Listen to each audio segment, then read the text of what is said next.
The U.S. and its allies will do anything they can to prevent authentic democracy in the Arab world.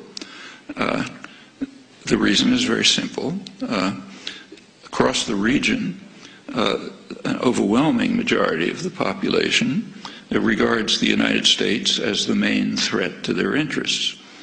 In fact, opposition to U.S. policy is so high that a considerable majority think the region would be more secure if Iran had nuclear weapons. In Egypt, the most important country, that's 80%. Similar figures elsewhere. There are some in the region who regard Iran as a threat, about 10%. Well, plainly the U.S. and its allies are not going to want governments which are responsive to the will of the people. If that happens, not only will the U.S. not control the region, but it'll be thrown out. What about Egypt, most important country, but not a major center of oil production?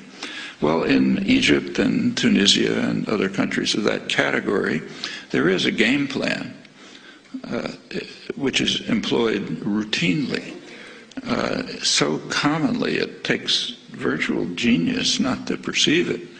But when you have a favored dictator, for those of you who might think of going into the diplomatic service, you might as well learn it.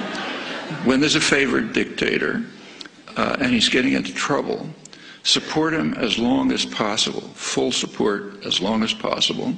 When it becomes impossible to support him, like say maybe the army turns against him, business class turns against him, then send him off somewhere, issue ringing declarations about your love of democracy, and then try to restore the old regime, maybe with new names.